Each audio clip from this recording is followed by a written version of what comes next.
PEJ, makna, dasar teologis, dan pelaksanaannya. PEJ, makna, dasar teologis, dan pelaksanaannya. Dipersembahkan oleh saya, Pendeta Lukas Eko Sukoco. Saudara, pertanyaan yang pertama harus muncul memang, apakah PEJ itu? Jawabnya, PEJ adalah pemberdayaan ekonomi kepada warga jemaat.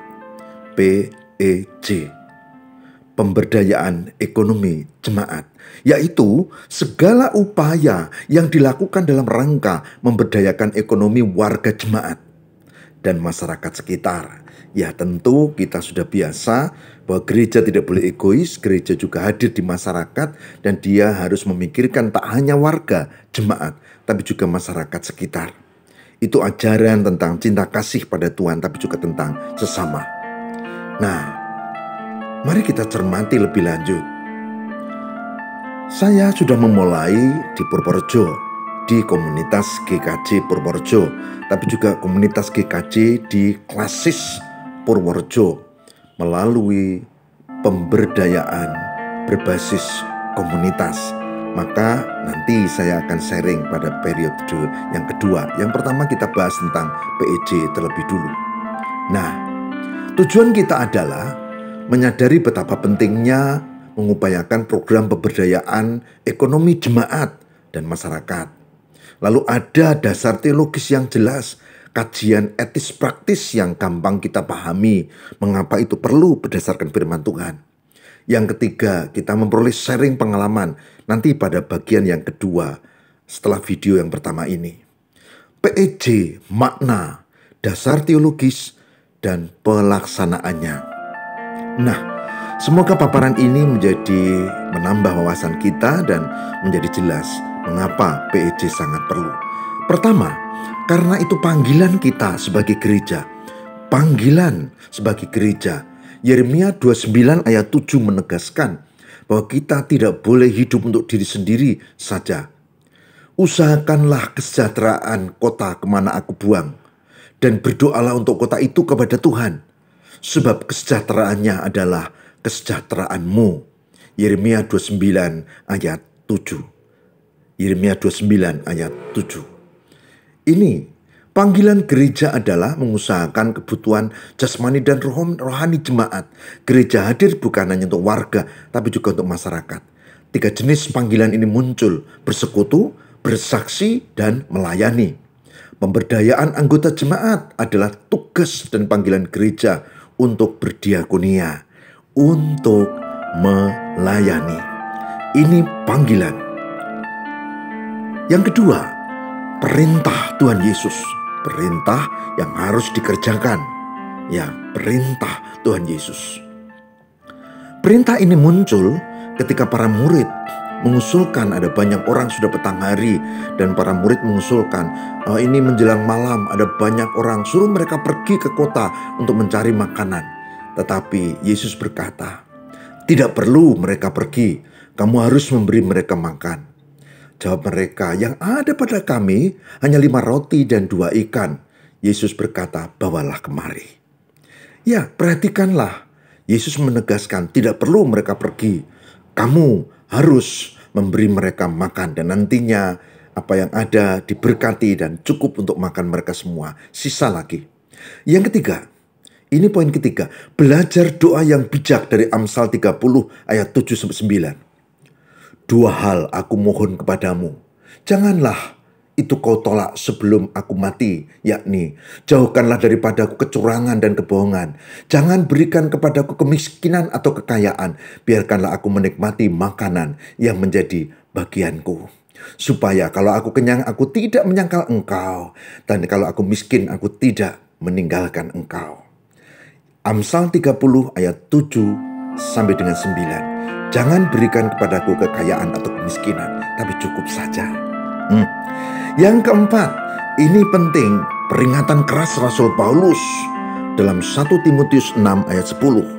Peringatan keras tentang apa? Tentang uang dan kekayaan. Bagaimana? Karena akar segala kejahatan ialah cinta uang, Sebab oleh memburu uanglah beberapa orang telah menyimpang dari iman dan menyiksa dirinya untuk berbagai-bagai duka. 1 Timotius 6 ayat 10. Perhatikan, akar segala kejahatan adalah cinta uang.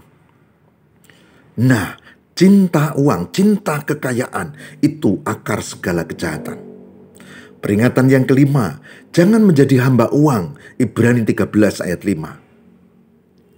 Janganlah kamu menjadi hamba uang, dan cukupkanlah dirimu dengan apa yang ada padamu, karena Allah telah berfirman, aku sekali-kali tidak akan membiarkan engkau, aku sekali-kali tidak akan meninggalkan engkau.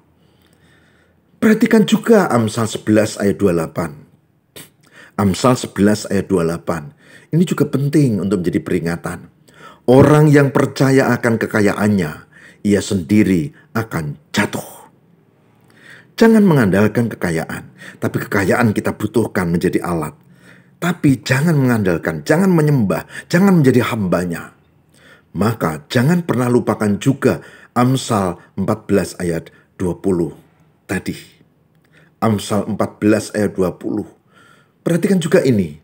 Juga oleh temannya, orang miskin itu dibenci, tapi sahabat orang kaya itu banyak. Amsal 14 ayat 20. Orang miskin itu dibenci oleh temannya sendiri, tapi sahabat orang kaya itu banyak. Saudara-saudara, inilah kekayaan. Ingat, waspadai uang, waspadai kekayaan. Miskin bahaya, terlalu kaya juga tidak bagus. Maka harus ditempatkan.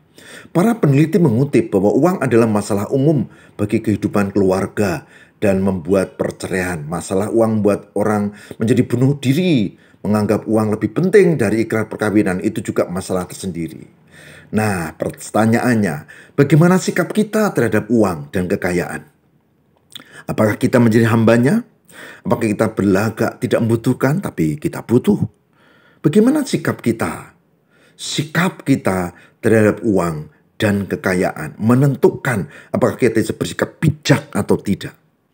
Kesimpulannya, saudara-saudara, kesimpulan yang harus dicermati, uang kekayaan kita butuhkan, uang kekayaan perlu dikelola, dan gereja perlu memberdayakan potensi yang dimiliki setiap anggota jemaat. Majelis gereja perlu lebih serius berperan mengelola, mengatur organisasi, memecahkan masalah-masalah keduniawian, dan memimpin warga jemaat untuk bergereja dan bermasyarakat dengan benar.